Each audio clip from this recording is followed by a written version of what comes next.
So severe was a growing problem with herbicide-resistant ryegrass that it culminated in the total failure of a lupin crop 10 years ago for Murray and Emma Scholz of Colcan in the New South Wales Riverina. Today, after implementing a range of measures, the couple has managed to reduce the issue, which they thought had beaten them, to now be a weed that's firmly under their control. Integrated weed management, we find, is harder. You've got to be constantly thinking 2 or 3 steps ahead, planning 2 or 3 years out what you're going to do and have strategies, and it's not as simple as herbicides are where you can just drive to town and buy a solution. Mr. Scholz is a WeedSmart champion, a cross-industry initiative which promotes best practice in the area of herbicide resistance. As part of a mixed farming operation, the Scholzes grow wheat, canola, lupins and some barley.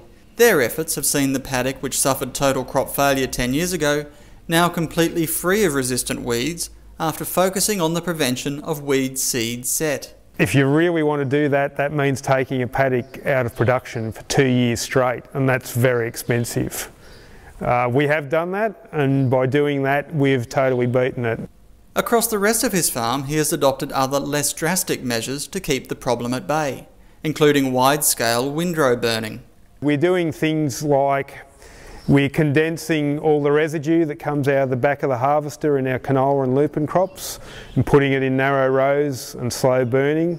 That slow burn, we get a lot of heat that destroys the viability of the seed, and for every seed I destroy, that's one plant that I don't have to worry about spraying with herbicides.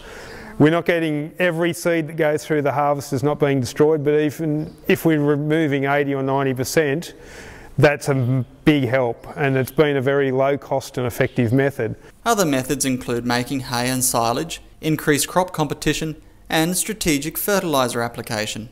We use things like variable rate pH mapping so that we can get the right application of lime over the whole paddock. So some areas might only need half a tonne of lime, other areas might need 2 or 3 tonnes of lime.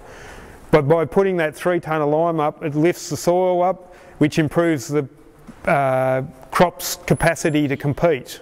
Ryegrass appears to be a lot more tolerant of acid soils than wheat is, and we noticed when we started doing that mapping where the really bad low pHs were, that was also often where the bad ryegrass patches were.